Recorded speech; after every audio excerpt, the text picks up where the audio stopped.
Welcome to the Carolina Weather Group. I am James Brierton. It is July the 19th, 2017. We're going to be talking rip current safeties on tonight's show, and we will bring in our guest from the National Weather Service in Charleston, Carl Barnes, in just a few minutes. But our panel this week, I am being joined by our friend Eric in Memphis, and we have Shay in Charleston, South Carolina, where if you are living along the coast, you know you got quite the round of afternoon storms. We had them here in Charlotte just yesterday. Matter of fact, if you live in this part of the Southeast and this part of the Piedmont, you know about this time yesterday is when two outflow boundaries kind of crossed paths and exploded over Charlotte. We had that severe thunderstorm warning that brought reports of up to inch-size hail in parts of Uptown. We had pea-size hail in other parts of the Mecklenburg area. We even had some water rescues going on in the Uptown area where some of the waterways, or excuse me, some of the roadways had been flooded. So it's been a very active summer. We've been getting plenty of those afternoon showers and thunderstorms. And let's go on down and check in with Shay Gibson, who got his own round of those afternoon showers and thunderstorms in the Charleston area today. And Shay, I understand the roadway is still a mess at this hour. Yeah, we had quite a severe punch this afternoon. Storms coming down from the northwest towards the southeast. And they blew up over the Charleston area, especially over these urban heat island zones where you get this superheating. We had some pretty cool temperatures the last couple of days. Today we got hot again. Just ahead of these storms really allowed for an explosive feature. We had some hail, about $half size hail reported, and strong winds. Some of the hazards were 60 to 70 mile per hour winds. And we also had some construction tarping as part of a big project to sand and repaint the Don Holt Bridge in North Charleston. This tarping fell all over the road. It's very heavy, very high density tarping that fell all over the traffic as it was traveling underneath. Most of the cars managed to squeeze out from under it. They closed the bridge down. It's still closed now. I'm sure they're probably getting the contractors out there to try to deal with the situation. But James, do you have the live up on that, or do you want me matter to? of fact, if you can pin me up real fast on Google Hangouts, and also if you're watching us tonight, not only on YouTube, but also on Facebook and on Periscope. This is video from earlier today, about 6:20 or so. This is the tarp that Shay was referring to that you can see down here on the roadway of Interstate 526. Certainly that made the evening rush quite a mess. I'm going to close this out. I'm going to pull up some live video. Bear with me here just a second because I want to show you at this hour what is happening. We are looking now at the on-ramp of the bridge, and your eyes are not deceiving you. That is traffic actually now turned around, coming down the bridge the wrong direction, because these are all the folks who were just near the site of the actual tarp collapse and have now been given permission to exit the roadway by making a U-turn. And what they are actually, Shay, it looks like they are exiting up a up-ramp. So we saw just a few moments ago some heavy construction equipment now heading up to the scene, and hopefully they'll have this cleared up and ready to go, hopefully in time for the morning commute. Yep. No injuries reported as of yet. I think everybody's okay. Definitely a safety concern, especially in high winds. There was hail on the bridge as people were sitting in traffic. But I think for the most part, besides a few accidents, I'm not sure if there was a fire out where I live near Wando. I did hear a lot of fire trucks right during that storm. So we'll wait to see what the news says about it later. I'm sure there's going to be a lot of reports of several things. Trees may be down.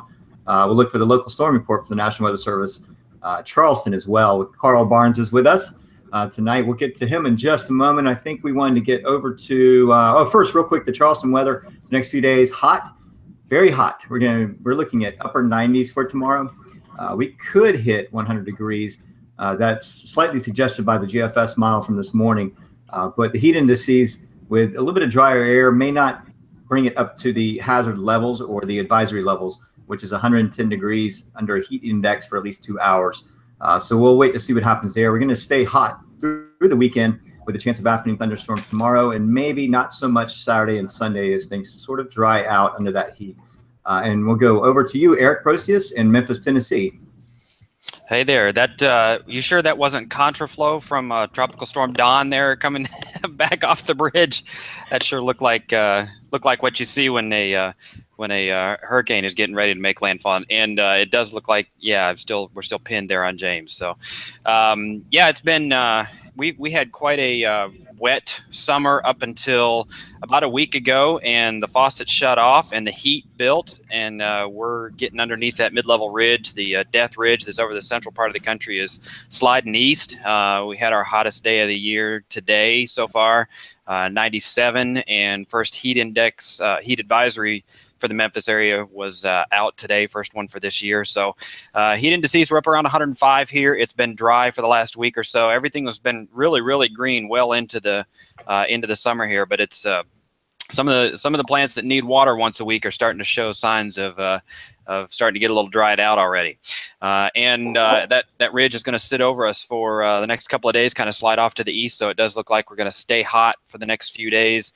Looking like temperatures will be pretty close to what they were today, 97, heat indices around 105 in the afternoon, maybe a couple degrees warmer until about Saturday. Then it looks like that ridge will break down. We'll get some troughing up to the north and help to push a couple of upper level disturbances move through. Maybe we'll finally break out of this for a little bit and get a chance to get some rain around here again by this weekend. But it's definitely summer has shown its force here as we move into mid-July. So that's what's going on over here on the west side of the viewing area.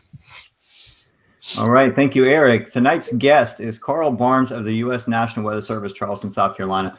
He is going to be talking to us tonight about rip current safety. They have a new product out that they're going to be using soon, and we're looking forward to seeing that. But we all know how dangerous the rip currents can be at the beach, especially in the surf zones. Basically, wherever you see surfers lined up near sandbars around here in the Charleston area, you know that that's probably a likely zone where you would see rip currents. And the tidal swing of 6 feet doesn't help any at all here either. But each piece of coastline along the southeast region, or most of the coastal United States, has its own unique set of values for rip current forecasting. We're going to get Carl to talk a little bit about that tonight. If you want to go ahead and introduce yourself, Carl. Yeah, thanks, Shay.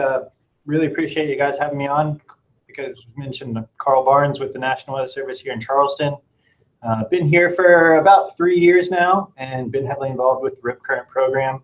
Also, in high school and college, I guess I spent a total of 4 summers lifeguarding at the beach, between beach up in Virginia on the Chesapeake Bay and then moving down to the Outer Banks. So kind of have a lot of firsthand experience with rip currents, as well as understanding of how now we try to factor everything from the nearshore weather to the offshore incoming swells into making the best forecast possible. And it's still within the realm of the Weather Service, a very young science, and something that's an initiative that's only really been pushed for the last couple of years, because we were seeing, year in, year out, there were just rip current fatalities kind of along all stretches of coast. Including the Great Lakes. So it's something that's really been pushed, because really it is pretty much entirely weather related in terms of the swell coming in and all that. So I think we are the best organization to handle the rip current forecast. So I look forward to talking to you all tonight about it, and something I'm personally really passionate about. And I know, Shay, you spend a lot of time down by the water too. So look forward to talking about it. Okay, so we are going to, James, are you on? Did you want to ask anything or have anything to add before we get started on the topic? Yeah, Carl, I just want to kind of, I guess, start off the topic by bringing folks who maybe live more inland or who have been a little bit more distant from the shore recently up to speed on the continued danger of rip currents. And what's immediately coming to mind for me is the video that made the rounds maybe 2 weeks ago now of the family who were stuck in some waters off a shoreline, and folks actually made a human chain to go out and rescue them. And I was just, that's what comes to mind as we begin tonight's conversation. And I'm just wondering, from your perspective, when you are meeting with people and talking with people and trying to share with them how to be proactive about rip currents, how do you convey the danger to them? Yeah, so that's really a lot of layers to that, getting into more of the social science side of things. And that's obviously something that is very important, and probably something that we have a lot of room for improvement on. But as you kind of hit on, reaching people inland who are coming to the beach in the summertime is just as important as reaching people who live here within our current forecast area. So we have a Rip Current Awareness Week that we typically do right at the beginning of summer. Mostly we're sharing information on social media. We're getting our inland offices to reshare that information. So that's kind of the big step at the beginning of the summer that we're doing to try to spread that information inland. But then, kind of multiple approaches that have all proved pretty successful, but nothing obviously has been 100% successful. But now a lot of beaches you go to, you'll see pretty much on every dune walkover, you'll see it's become pretty famous, but it's basically a diagram of what to do if you get caught in a rip current. Swim parallel to shore, like swim out around the rip current. So just, kind of taking your time and taking your surroundings as you're going to the beach is important, because you want to check out that sign and just kind of get the tips. Obviously, knowing the rip current forecast before you go is a good idea. And you mentioned kind of human chain. The one thing that we want to stress above everything else is swim at a lifeguarded beach. Do your research and find a guarded beach.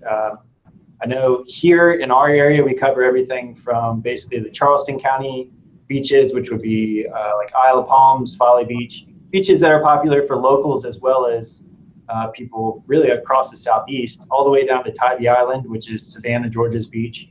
And we have everything from basically very minimally developed beaches with no lifeguards that are very rugged, wouldn't have quick access to any kind of emergency personnel, to pretty heavily developed and actively guarded beaches like Isle of Palms, like Folly Beach. So the biggest thing we can stress is swim at one of those lifeguarded beaches. Do your research before you get to the beach. Your chances of drowning at a lifeguarded beach is 1 in, I think it's something like 1 in 30 million or something. I mean, it's just almost never happens to see a drowning at a lifeguarded beach. That human chain incident is a perfect example. If they were at a lifeguarded beach, they wouldn't have had to form that human chain, because there would have been lifeguards there. They have the flotation buoys, they have the paddle boards, they have the equipment that they would have been able to go out and get those people who were stuck in the rip current. So I don't know the exact situation with that, but obviously there weren't lifeguards there that required all the other beach patrons to take that kind of action. So that's the one thing to really stress. How did somebody go about, if I'm heading to the beach this weekend, how do I go about researching what the rip currents are going to be at my destination? Yeah, so best thing I can tell you is weather.gov/beach. Very easy to remember, weather.gov/beach, and that'll take you to a national map. From there, you can click down and kind of zoom in on whatever area you're going into, and continue to zoom in to an actual, like a beach-specific forecast. So, for example, if you're going to Wrightsville Beach in North Carolina, you can zoom all the way in on Wrightsville Beach, click on the little umbrella, and it'll give you the rip current forecast for Wrightsville Beach. Right now, we do a rip current forecast just 1 day ahead of time. So we currently have the rip current forecast out for tomorrow. We don't really do a forecast beyond that, but that is something that we're working on. Yeah, there you go. That's weather.gov/beach right there. So you can kind of zoom in, and then those umbrellas are kind of central on the warning areas. So as Jacksonville's right there, you can continue to click down, Jacksonville Beach area, and it'll give you everything you need to know. It'll give you your chance of thunderstorms, which is very important on the beach because lightning strikes are comparatively common on the beaches. It'll give you your UV index, your rip current risk, a lot of good information, and it's really easily accessible. What goes into preparing a forecast like that? Right. So we're looking at the vast majority of what we look at are meteorological factors. Probably the single biggest thing is swell. If you don't have swell, you're probably not going to get significant rip currents. The other large factor that we look at is the nearshore wind direction. So even without swell, if you have an onshore wind, you can still get rip currents. They're usually relatively weaker, but just because there's not a large breaking wave certainly does not mean that there's not rip currents. So those are the two big things that we look at. We get the swell from the generally the global wave watch model, and then we have another model that in the nearshore environment brings it into much higher resolution. We use our own wind forecast for it, which we do produce out to 7 days. And we also look at other things like Shay mentioned here along the southeast coast. We have very large tidal ranges. So Charleston all the way down to Savannah, we're generally looking at 5 to 6, sometimes higher foot tidal ranges. So those when those tidal ranges are higher, increases the risk of rip currents just because you have more water moving in and out at the beaches. We're also looking at other factors like, is it a weekend? Is it a holiday?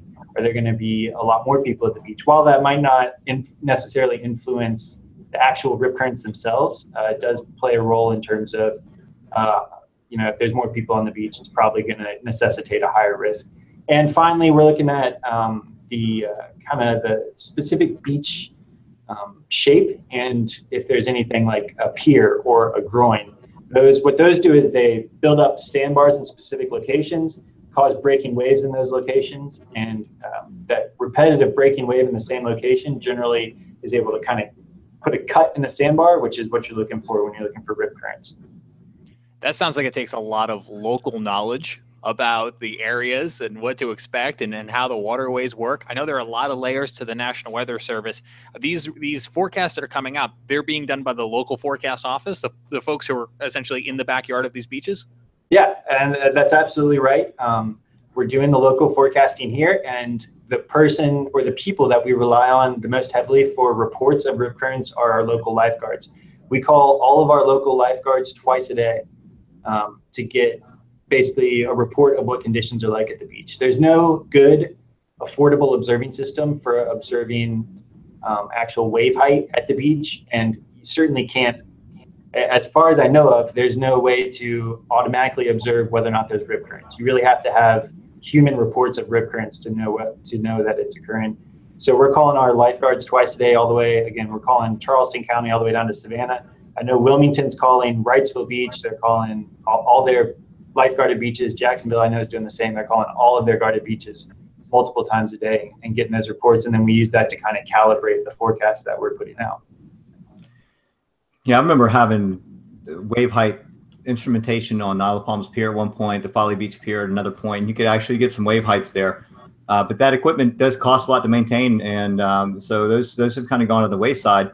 We only rely on offshore buoys to give us a majority of the data that we get along the coastline in our cool shelf waters. The question is how do you decipher what kind of swell height you're getting from these buoys by the time they make it to the beach? Obviously, Folly Beach, you can tell there's a physical difference between Folly Beach and Isle of Palms. Folly Beach will get a bigger swell than Isle of Palms. So how do you determine which beaches are going to be the most dangerous, or do you just sort of do a general swath of the whole area? Yeah, so we do zonal forecasts. So it is a forecast for a zone. Obviously, somewhere like locally, somewhere, say, Kiowa Beach, where you have the beach on the northern tip basically faces south. The beach on the southern part of the island faces basically directly east. So, we can only get but so specific, but we do have a pretty good idea of what's going on. Let me screen share. So we have, like I mentioned, we have the Global Wave Watch 3 model, which will show, basically it shows how the swells out in the open ocean are leading to, or how those are being generated. And then we have a higher resolution model that kind of shows how those swells, when they come into our local area, how well they're actually going to filter into the beach. And so we'll rely pretty heavily on that because that's hard to say otherwise. But yeah, I mean, one beach to the next, even within one beach, you will have different wave heights at different locations. I know like with Folly Beach, the washout sticks out just a little bit further, has the groins, which help focus the wave action. So because of that, the washout is a very popular place for surfers. And hopefully I don't get in trouble for just, No. I mean, we all know names of locations, but yeah, I don't think it's the edge of the world there. Everybody knows that's the spot for surfing. Exactly. And that's, you go further up into North Carolina, Cape Hatteras, they obviously can get more swell than other places. Well, the reason for that is twofold. They stick out further and they have a narrower continental shelf. So that's for between buoys. So for Charleston, we have the Edisto buoy, which is basically 60 miles southeast of Charleston, 40, 60, somewhere like that. 60, I think it is. No, 40. I don't recall, but it's in that zone. And so we're getting the swells that are making it into the buoy, but then the swells are actually deteriorating before they reach land because of our shallow continental shelf. So we're looking at swell height and swell period. The period doesn't change much due to the shallow shallower water of the continental shelf, but the swell height does. So we do factor in that decay from what's being observed at the buoy to what we would actually expect at the beach. Interesting. Yeah, I do love the product that you have. I think just sort of posted that a few months ago, and I love that swell chart. Let me back up just a second here, Carl. Real quick for our viewers, what exactly is a rip current? We want to kind of get to the definition of what is a rip current. Is it different from just a regular current? We had something in the news recently where kiteboarders pulled some people out of the water off a sandbar at Sullivan's Island, which there's no lifeguard zones here, by the way. A fairly dangerous area, but that was not a rip current zone. That was just a high current zone with eddying off the tip of that sandbar. So explain to the viewers what a rip current is and how it may differ from other things going on in our surf zones. Yeah, thanks for that question. That is something that is very important and is often misunderstood. So you'll often hear the misnomer of an undertow, but there's really no type of current that would occur at our beaches or really any beaches across the United States that would pull you downwards. Most currents are vertical currents, and because of that, we stress to people that it's not pulling you down. As long as you don't panic, you're going to continue to float, even though and definitely don't, if you have flotation, don't ditch it. Hold on to it, because you're not going to get pulled under the water. You're just going to get generally pulled out away from shore. So try to totally remove undertow from your vocabulary. It's a misnomer, and it's very misleading about what it actually is. The other two that are commonly used are rip currents and rip tides. And those are used interchangeably, but they're really not interchangeable. So we'll get rip tides is kind of not quite as official of a term as rip currents, but it's still generally, especially around inlets or areas like you talked about with Sullivan's Island, where you actually have dry sandbars, and you'll have as the tides fill in and go back out, you'll have water obviously entering or leaving different waterways, and like I said, especially around inlets, you'll have really strong currents that are completely independent from any kind of swell or wave action. It's simply caused solely due to tides, and those can be very dangerous too. We had, unfortunately, a drowning on Fripp Island down in southern South Carolina near Hilton Head in early June, and it was very near an inlet, and kind of got the report of it. Got a report of it being an undertow, which obviously we kind of were able to immediately eliminate and say, all right, it didn't pull them under. We need to do some research and see what it actually was. And in working with Beaufort County, it's been determined that it was most likely rip tides because they were swimming so close to an inlet. It was more tidally based. And that day there wasn't much swell. Rip currents are what we forecast. Those are the things that really vary day to day. Rip tides are generally going to be fairly consistent day to day because you do have that tidal action with only minor changes from one day to the next. Rip currents are basically, you have to have a breaking wave to have a rip current. Waves in the open ocean have no net transport of energy until they get into shallow water and they break. And when you see that white water, what that is actually energy being transported by the wave. And so as the wave's breaking close to shore, energy is being pushed into shore. And so that wave breaks over shallow sandbars. Well, with that energy going into shore, in order to stay in equilibrium, equal everything out, you have to have energy coming back out away from the shoreline. And that is what the rip current is the rip current is basically that water that has been forced into the shore by the breaking waves, looking for a way to escape back out toward the open ocean. And so those rip currents most commonly form in basically what we call trenches, or deeper parts of the sandbar, or between sandbars, where there's not as many waves breaking in toward the coast, where the actual the water and the wave energy, or the water and the net energy, can come back out through that gap in the sandbar. So because of that, when you go to the beach, you want to look for areas where the waves are breaking. Even though that would appear to probably be more dangerous, it's actually safer because you don't have the threat for rip currents when you're actually on the sandbar, or at least you have much less of a threat of rip currents.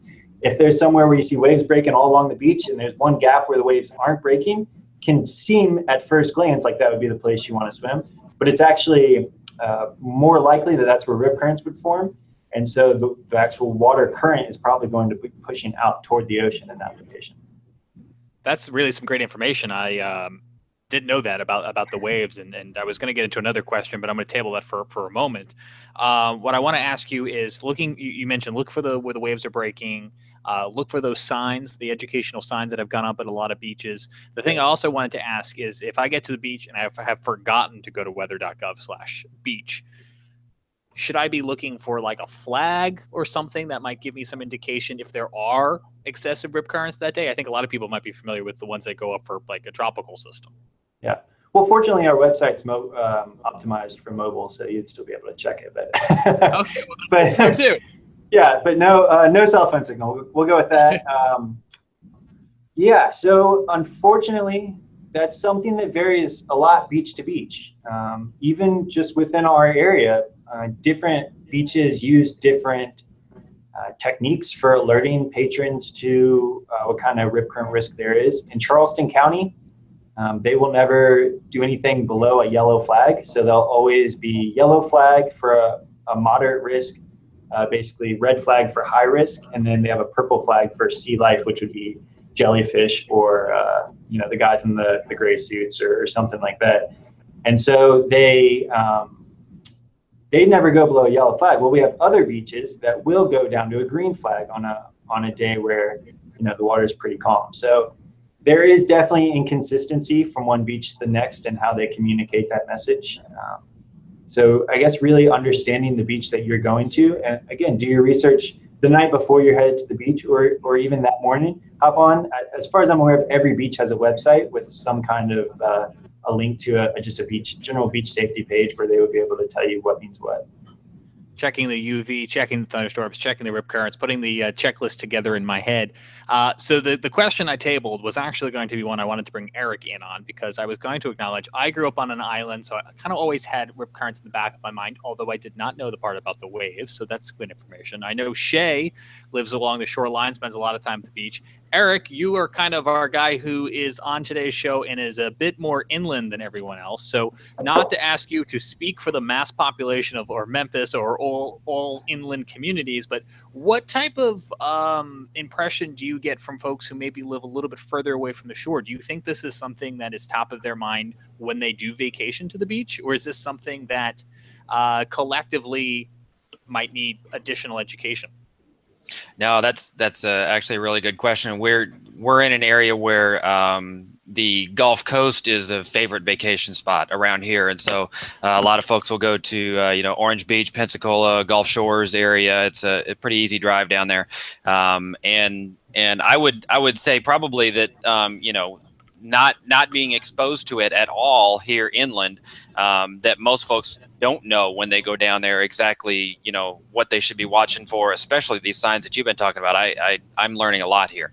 We know that the double red flag is, a time you're not supposed to be out there, and we kind of follow the locals. And usually those tourist spots, they're pretty good about kind of publicizing as you get onto the beach over the pier or, whatever. What the conditions are, but no, we don't have a good understanding of necessarily even what rip currents are. I would think there's a lot more, for those who live closer to the beach and are going, consistently during the summer and so forth. They'd have a better understanding. So this is all good stuff. We don't get rip currents on the Mississippi River, so it's not. It's not something we have flags flying down at the foot of Beale Street here in Memphis to warn us of. But we definitely do have a lot of folks that go down to Gulf Shores. So I'm assuming then that I saw from the website, I took a look at the beach website, that there's forecasts that are done for the Pensacola area and down into South Alabama. I guess the question I would have is, as far as general frequency, so the meteorological conditions that are required, certainly swell and so forth is one of those. I would think that the Gulf beaches probably maybe don't get quite the frequency of the rip currents that the Atlantic beaches do, just because we don't have the fetch over the open Atlantic that is coming in. Is that, do you know if that's a true statement, or is it people just as susceptible on the Gulf beaches as they are on the Atlantic? Yeah, I definitely have a good idea for that. First, I'll just hit on something you said and piggyback on it is, especially people coming from inland, when you are going to the beach, it's a big deal. You're typically at least using one full day to do it. In most cases, you're using multiple days. You paid money, and so what we find is, and this makes perfect sense, I'd probably do the same thing too, but when you're on vacation, the last thing you want to do is stress. Last thing you want to do is think about safety. And so a lot of times people let their guard down, and that's something else that we need to, again, the social science side of things, where we need to figure out, all right, what's the best way to let people know that they need to be paying attention to the potential for rip currents without creating any kind of burden or doing something that they're going to be resistant to because we're vibing them, we're giving them bad vibes on their vacation or something like that, So it's finding that balance is really important. But yeah, so your actual question in terms of locations that are more susceptible to rip currents. In general, the Gulf would be less susceptible because just in terms of the surface winds needed to generate that swell, larger swells equal higher rip current risk. It's not as frequent in the Gulf, especially during the summertime. Outside of a tropical cyclone in the summertime, it's very, very rare to get any kind of significant swell on the beaches. In the wintertime, when you might be able to get a low or some, even just some gales or something like that could generate some swells. But climatologically speaking, the Gulf would be probably less likely than anywhere on the East Coast to get swells and rip currents. Doesn't mean it's not going to happen, obviously, is the disclaimer.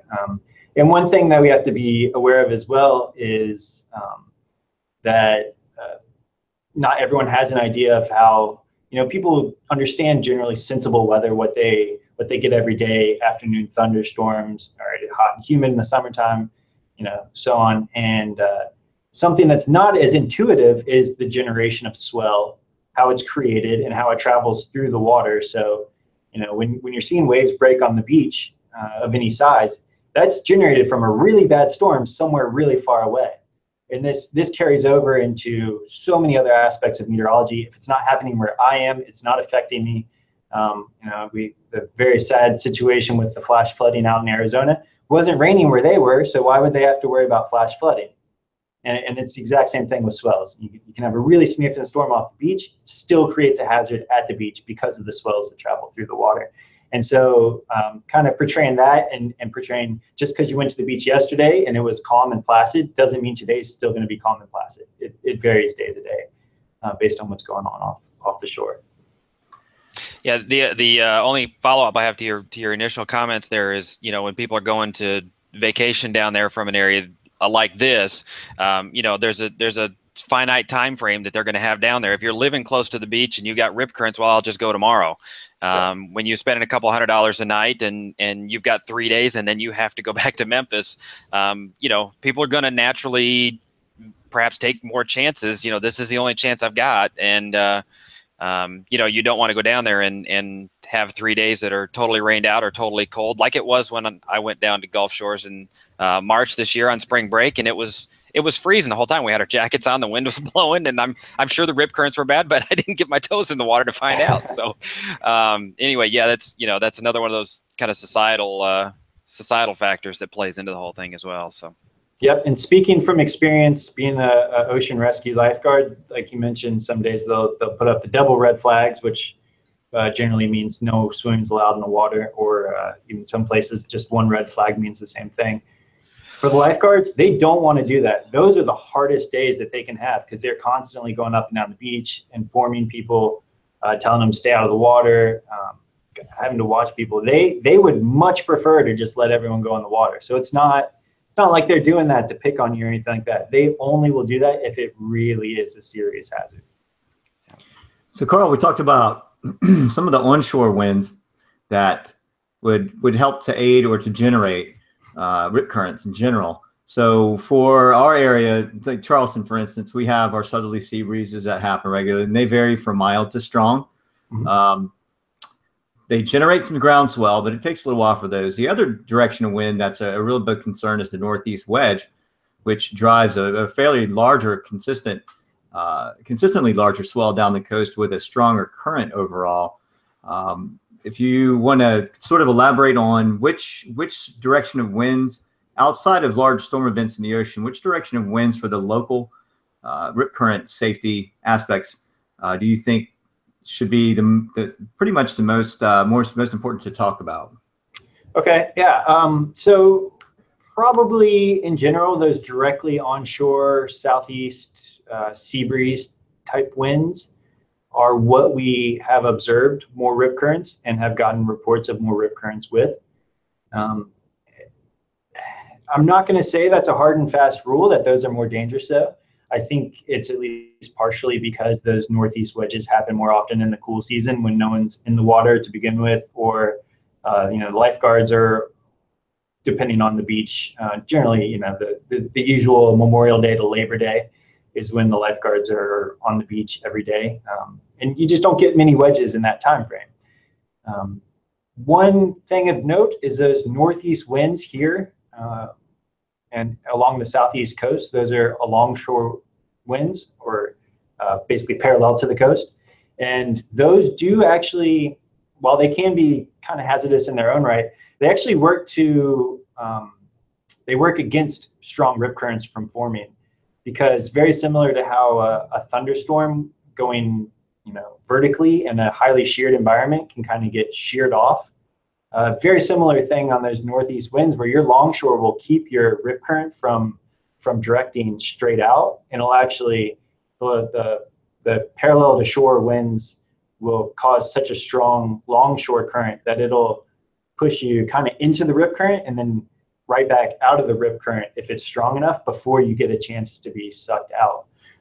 And that's why, even though when you're at the beach and you have those winds that are parallel to shore, like the northeast winds, you get in the water and you can tell there's a really strong current. You get in and you play for 5 minutes, and before you know it, you can't even see your towel anymore. That's, it's an inconvenience, but in terms of safety, that's a lot less hazardous when you have that strong longshore current than it is when you have strong rip currents, because one will pull you out to deeper water, the other one will generally keep you about the same depth of water and just push you down the beach. Very interesting. So we talk about forecasting, and you have a new product that you wanted to introduce tonight. Would you like to do a screen share? And if you have any other presentation materials you want to pop up on the screen and just sort of go with it, that's totally fine with us. I think we've covered the basics, and yeah, I'm looking forward to seeing this product that you guys have come out with. Is it just for Charleston, or is it for the entire East Coast? So this is actually going to be for the entire country is the plan.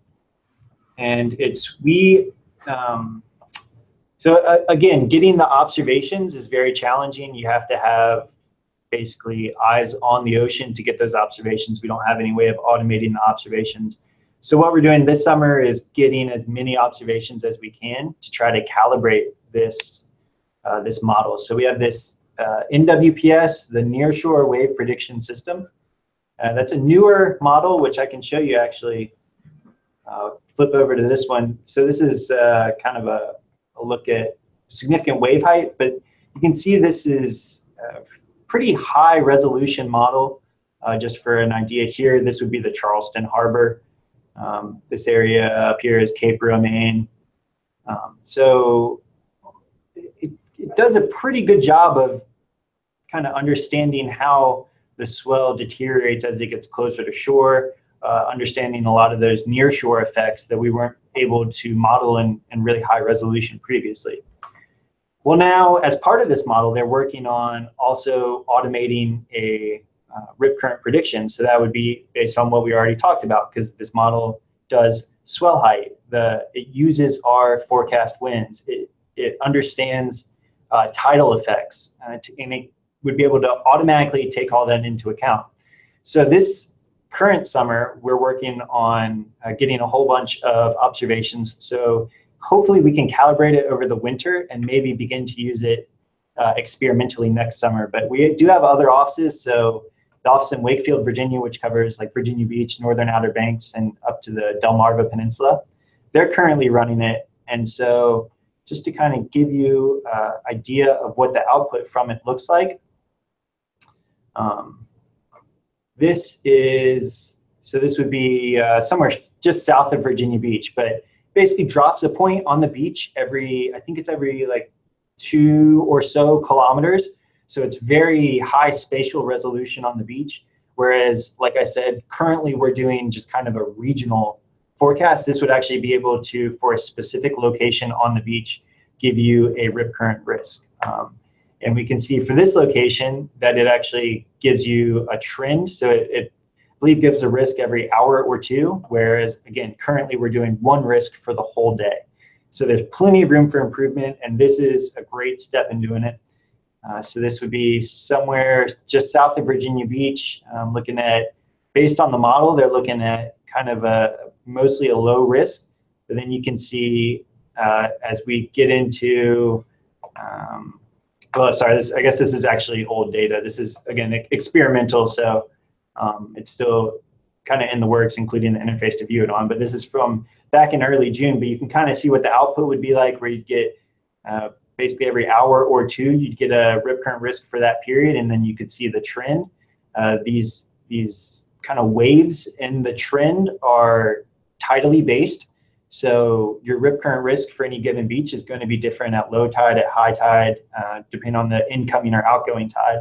So this gives us a much higher spatial and temporal resolution and much more accurate model, and also takes it out beyond what we're currently doing one day. This actually takes it out essentially 5 days.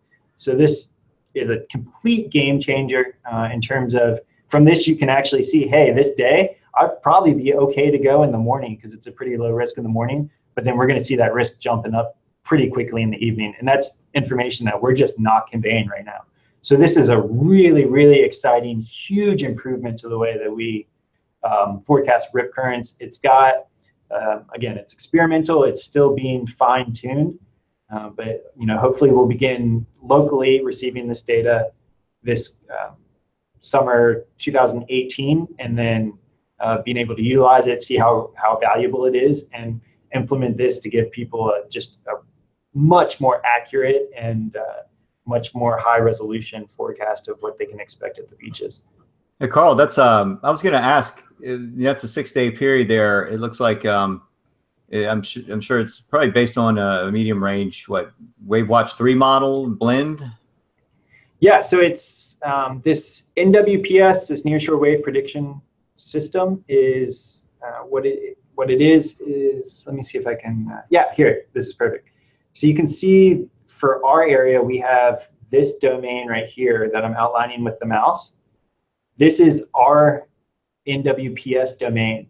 So it takes, for all of these outer edges of the domain, it takes the data from the Wave Watch 3, which is comparatively a much lower resolution model, and takes that as its initial conditions and its conditions for the edge of the domain, and then takes into account very high resolution bathymetry data and tidal data, and really tailors that to, like I showed here, to a much more high resolution nearshore wave model.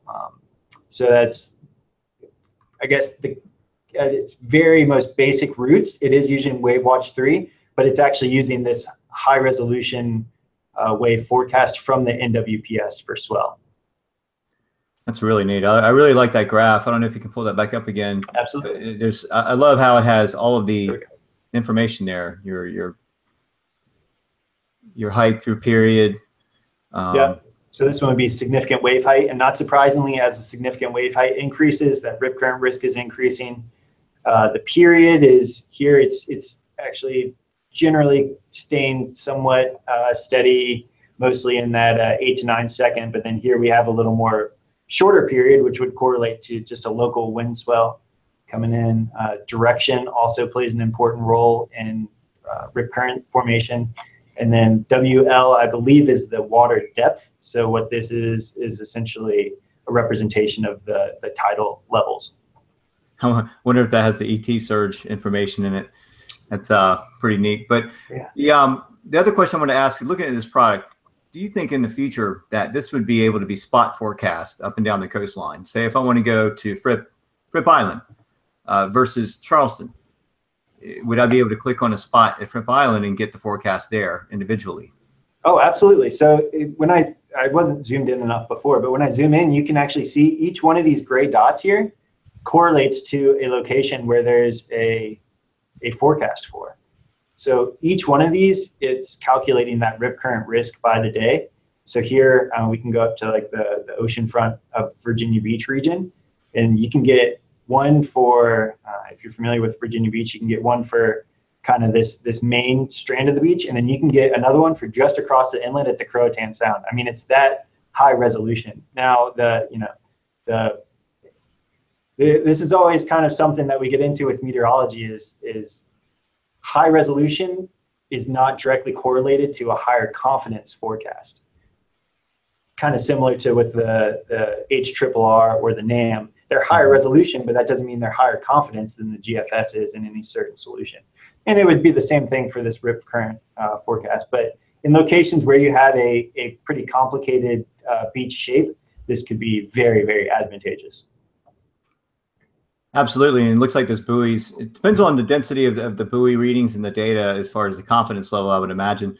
So when you have all those spots extrapolating from nearby spots, I'm sure that a place like that in Virginia Beach, probably a higher confidence area than Charleston maybe. Yeah, absolutely. Virginia Beach has almost their entire beach has lifeguards, so they're getting what the Wakefield office would be getting would be very, very thorough reports from their lifeguards. Here, like for the Charleston beaches, like I said, Folly, Isle of Palms, we're getting those reports. We'll factor that into the model, so it'll be calibrated for those. Sullivan's doesn't have lifeguards. Somewhere like Fripp doesn't have lifeguards, so it's not going to be as well calibrated for those beaches, but it'll still be better than what we currently have. Very cool. I like this new product. I can't wait to use it. Is this something that is available for the public to use right now, even in experimental mode, or is this something that you're keeping internal for now? So it will be, to my knowledge, it will be externally available. Here we can scroll up and see that they have some areas up here that have a little higher risk currently. But they should be something that the data will still be released experimentally once we start running it. To my knowledge, that'll be available. With obviously the caveat that it's experimental, it won't be exactly what we use for our official forecast, but we will look at it and compare it to what our official forecast would give us the way we currently do it, and use that to kind of validate the information from the model. So it should be, again, hopefully next summer, it should be available for the public to view the experimental output. Carl, I'm curious, you mentioned earlier that you yourself were a lifeguard. What would have been different for you? What would have been the significance of having data like this when you were patrolling the beach? So yeah, in terms of, I mean, there's again, multiple layers to the utility of it. It could be just like with so many first responders or emergency responders, knowing that you have days coming up where you have a higher rip current risk will allow you to increase your staffing to account for it.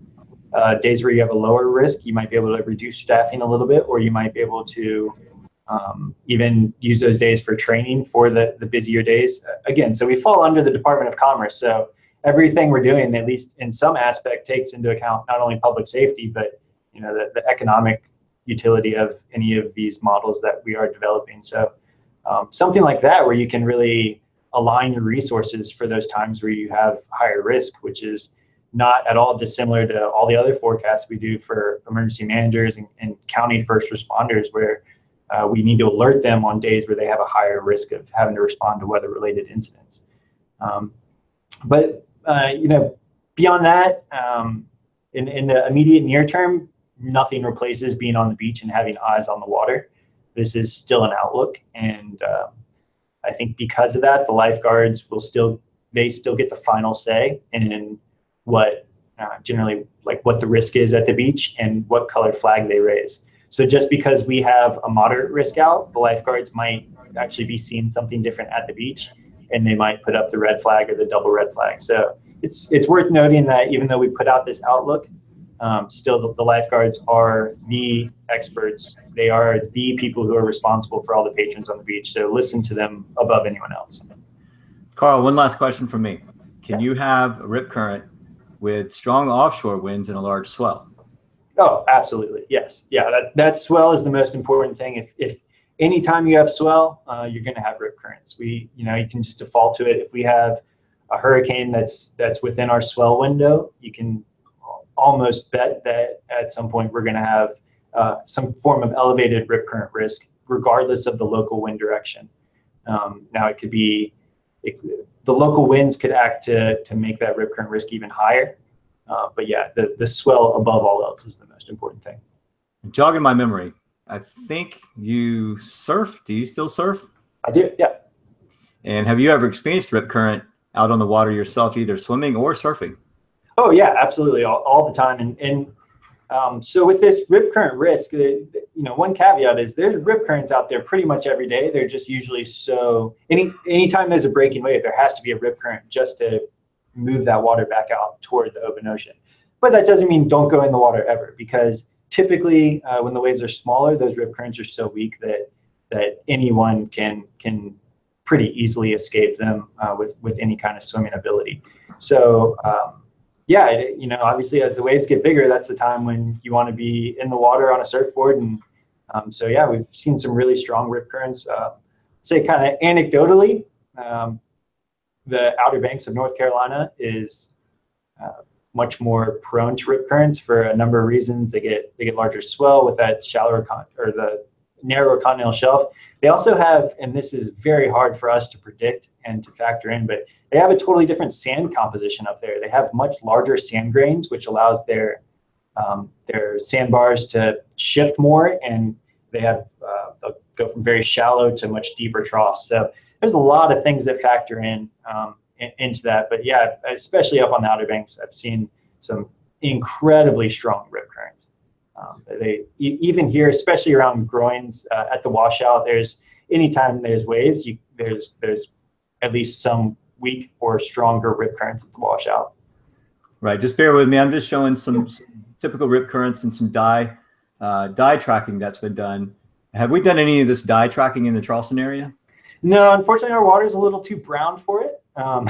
So yeah. It'd be very challenging to see it. But I think that first image with the light green dye, I think I would have to double check on that, but I think that one's from Kill Devil Hills, North Carolina. I know that they've done a number of they've filmed a bunch of rip current safety videos and worked really closely with the Kill Devil Hills Ocean Rescue up there, and they've done some visualizations like this up there. So I'm not 100% sure, but I think that one is actually an East Coast wave. A lot of the other ones that are up on the screen there, you can see different rocks or reefs mixed in there, and so those obviously aren't East Coast. Here we have just the general sand bottom beach, so we don't usually see the rip currents forming in the exact same location every day, like they would in somewhere like that where there's reefs. Right. Yeah. There's different rip currents everywhere around the world. I remember I said on the show one time, we had someone from National Weather Service Miami in, and I remember getting caught in a rip current in Costa Rica swimming. I was body surfing. It pulled me pretty far out. It got to a point where people on the beach were gathering. The only thing I knew to do was just lay on my back and do some backstroke kind of parallel to the shore and wait for the next big set to come in and ride it in. But it was pretty scary because you're out there. There's no one out there. And that's the question. What do you do when you're trapped in a rip current? And that was my immediate education on it, was to go with the current, go side shore, be patient and calm, and wait for the opportunity to get back in. So what are your thoughts on that? No, that's exactly right. So the thing that for years and years we've been preaching is when you are caught in a rip current, swim parallel to shore. And that's ideal. If you can do that, swim parallel to shore till you feel that you're well out of the rip current, not till you're just on the edge of the rip current, because then you could easily get caught back into it. But swim parallel to shore till you're well out of the rip current, and then swim back into shore. In recent years, we've actually kind of been stressing exactly what you said. Floating, just floating is the main thing. It's not going to pull you under. if you have flotation, a boogie board or something like that, we see all the time where people will get caught in a rip current. They'll try to kick back in against it. They'll say, oh, I can't kick against it. So they just ditch the boogie board and try to swim against it. And that is absolutely not the right thing to do. Hold on to that flotation. And, you know, if you're not making any progress against the rip current, you can either try to swim, again, parallel to shore, keeping the flotation, or you can really just onshore, you can wave your hands and yell. That's it. At the very most basic level, it's not pulling you under. Float, wave, and yell. Those are the things. As long as there's someone else on the beach, they'll see it and they'll call 911. I'm not aware of any beaches that don't have some kind of, even if they don't have lifeguards, that don't have some kind of emergency response where they can get jet skis, they can get you know, firefighters out there into the water very quickly to help pull you back in. So it's, you know, at the most basic level, float, wave, yell, those three things. And then if you have the energy, if you feel comfortable, swim parallel to shore and then swim back in. But really just the float, wave, yell is the thing to stress. Carl, that is some great information. I'm sorry. I think I just stepped on somebody. Was that you, Carl, or was that you, Shay? So I was actually just going to do a quick screen share, and I think this might even be from the same thing that Shay was just showing. But it's a video, and again, I believe this was actually filmed here on the East Coast. Is that showing up right now? Yeah, there we go. Yep, we got you. Yeah, so this is a really good visualization of what the rip current looks like. Again, you have the white water from the waves breaking on the sandbar, and the rip current's going to be somewhere that actually looks calmer because there's not the white water right there, but that's exactly where the current is pulling out toward the open ocean. So that's where you want to try to avoid swimming in. And again, I think that this was filmed in on the Outer Banks. So this is actually exactly what it would look like on the East Coast. In terms of, I mean, you can just see it perfectly. The waves are breaking everywhere except that location, and that's where you don't want to be. You want to play in the white water. I think I need to reprogram my brain. I think it was always avoid the big waves. Yeah. But that might be, being in the waves, like you said, is the better place to be. Yeah. Well, yeah, exactly. And the waves can still be dangerous, but for in terms of just focusing on rip currents, the waves are the place to be, man. Stay on those sandbars, stay where it's shallow, and you'll have a good time. Yeah, absolutely. That's good. That's good context as well too. Always be alert when you're at the beach. Hopefully, somebody learned a little something new on tonight's show. I think each one of us did, and hopefully folks at home did as well, as they may be venturing to the shoreline real soon. So, Carl, I appreciate that. We're going to come back around to you in just a moment. We want to get your social information, social media information, so folks who are listening to tonight's podcast at a later date can maybe reach out, ask you a question, ask a question of your colleagues there at the U.S. National Weather Service there in Charleston. As we introduce a new segment that we started, I believe, just a week or so ago, it's time for us to go around the group to do our tweets of the week. Carl, no pressure, but if you've got something that comes to mind, weather related or otherwise, you are welcome to share it.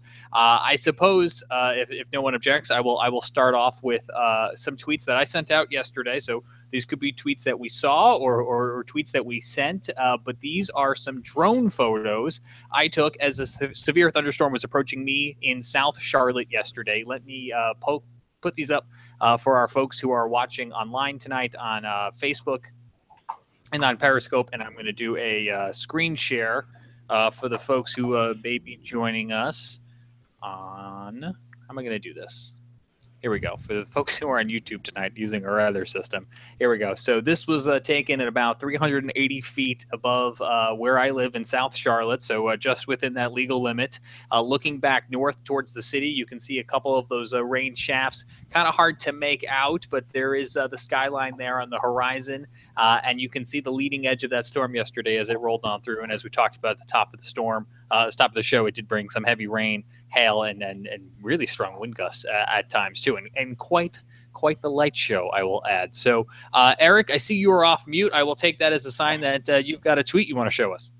I do, and thanks to Carl for being on again tonight. Very informative presentation for us, so thanks a lot. Learned a lot. Let's see if I can get to my tweet here. This is one that I saw that was shared I think by Rick Smith. I saw it coming out of Oklahoma City on Saturday, and this is a severe thunderstorm that moved through the Oklahoma City area, and I'm going to go ahead and blow this up and let this run. So that looks like something you might see on the coastline. but this is well inland where you can't buy a shoreline view. Severe thunderstorm. I guess the winds are about 65 miles an hour, and there goes the garbage cans blowing down the street. So pretty nice southern plains storm there moving through the Oklahoma City area on Saturday. And that is my tweet of the week. That's almost the kind you want to put on a trench coat and get on a skateboard. Just watch out for the flying trash cans. Exactly. Well, my tweet of the week, let's see. Let me do my screen share. This is from Charleston Today.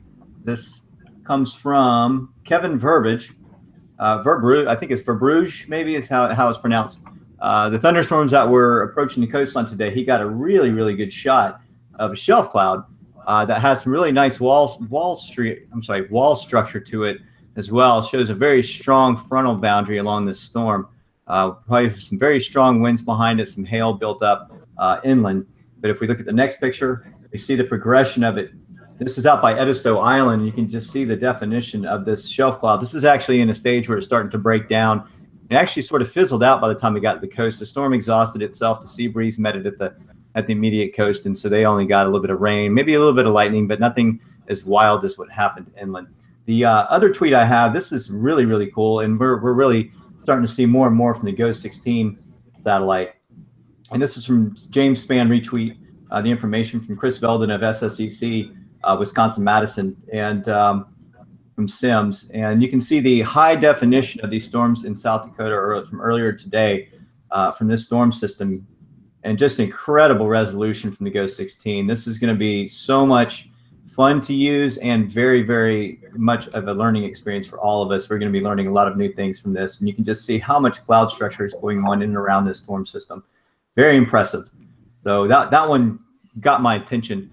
Really took my attention away from what I was doing at the time. I was like, wow, that is just incredible. So we continue to see more and more from the GOES 16. I'm hearing that it will start to become operational in some levels as soon as this fall. So we're already seeing some really good positive things from it in the tropics. And I think it's going into AWIPS 2 already, isn't it, Carl? Or is that official yet? Yeah, so it's definitely been pulled into AWIPS. It is currently experimental, and then like you said, it goes operational this fall. There is still a few things that they're working on with it. They have the GLM, the Global Lightning Napper product, which is going to be pretty revolutionary in terms of just a constant, really, really accurate idea of how the evolution of lightning is with thunderstorms, really high resolution. I think that's one of the last things that they're kind of really finalizing, and that's expected to be out within the next couple of weeks. And then after that, I think they're going to be pretty good to go operational with it. So it really is just incredible how much higher resolution it is. We have a number of research projects that we're currently working on to see already how we can utilize it.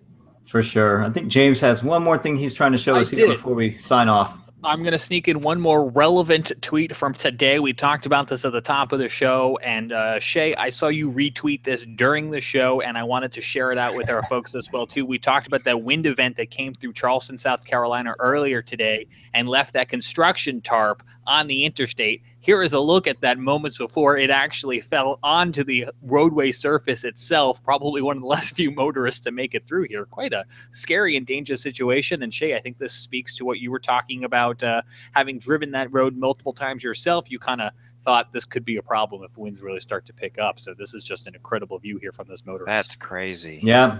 I mean, a friend of mine posted on Facebook about, is this some kind of haunted house? And I'm thinking, wow, that's a haunted house gone bad right there. That's definitely a learning experience for whoever put that up. And it seems like we're always learning something new about our bridges, especially like winter events and then this. And so we'll see what they do about it. Hopefully they'll come up with a better solution, something that maybe pieces of the bridge at a time versus the entire thing being enshrouded. So we'll see what they do. I'm interested to find out myself. So back to you, James. We'll go ahead and wrap up the show. Thank you. Yeah, let's bring in Carl one last time. Carl, thank you again for joining us. Lots of important information on tonight's show. How can folks reach out to you on social media, and do you have a tweet that you wanted to share with us? Yeah. Oh, I actually do. I'll share a tweet with you. All right. Let me put on a screen share real quick. So we got this is from official. This is from a couple days ago. We did not. It's not actually by us, but it is is a video that was submitted to us, but this is sub-severe winds. This was on Lake Moultrie. So I just waited, it'll pan back around to the left, but this was about 40-mile-an-hour winds. But it just goes to show, you can see that everyone's having kind of trouble wrangling that boat in, but it goes to show how quickly, especially on the lakes and on the waterways, things can really take a turn for the worse. You can see when we pan back around. I mean, it almost looks like ocean waves out there. Wow. So they gave up on trying to dock and they're headed back out, but that's about out there. That's about 40-mile-an-hour winds right there on the lake, and that's Lakes Moultrie and Marion here, two very large lakes, and conditions can go south really quickly on those. So this was one of the more impressive videos we've ever seen. It looks like the ocean, but it's just a lake. That's incredible. So 40-mile-per-hour winds. Do you recall from the time if for any reason this storm had a warning with it, or? Yeah, it did not have a warning. Had a special weather statement out for it. So it was probably in the range of like 40 to 50-mile-an-hour winds, and our severe criteria is 58. So it was weaker than a technical severe storm. But yeah, we definitely, whenever we see something like that, we'll put out a special weather statement for the lakes, because for this exact reason, sub quote severe can still be very significant for them. Yeah, I mean, I think that video speaks two fronts. A, pay attention to those special weather statements, and B, I know we've talked about it on the show before, folks get so used to seeing severe thunderstorm warnings that they may come to not give them much acknowledgement as they should. And looking at that video, it's a good reminder that that's a scary situation. And if you see a severe thunderstorm warning, it's going to be even more serious than what we just saw there. So certainly a good reminder. I appreciate you sharing that video with us, Carl. How can folks reach out to you on social media? Absolutely. So our Twitter is at NWS Charleston SC, all one word. And our Facebook is facebook.com/NWS Charleston SC.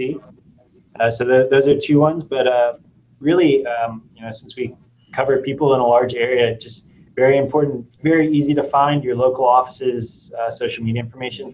Follow your local office. We talked earlier about, we did the Rip Current Awareness Week earlier where we were putting out posts, but we were having all inland offices share those posts. So, really our one weather service, even though we have the offices that allow for some local expertise, we still work very closely in between offices to share information that we find is important to everyone. Absolutely. So whether you live in Savannah or Charlotte or Memphis or someplace else, if you're heading to the beach, it's weather.gov/beach is where we can get the forecast we talked about today. Is that right? That is correct.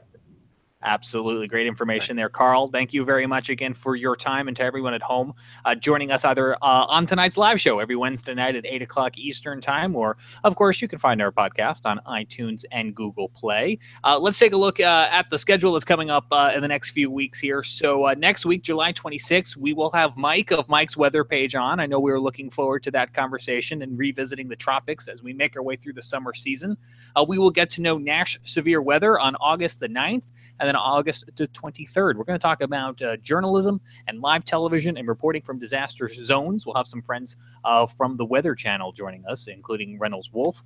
So some great shows continuing to come your way here from the Carolina Weather Group coming out the rest of this summer. And, of course, you can find us anytime at carolinaweathergroup.com and on Facebook and Twitter and all your favorite social media platforms. I think we're going to put Shay in front in charge of a Pinterest board. What do you guys think? Get Shay posting some recipes or something? I could just do tropics on Pinterest. How about that? Yeah, there we go. So thanks again for joining us on behalf of our guests and our entire panel. I'm James Brierton, and we'll see you back here next week.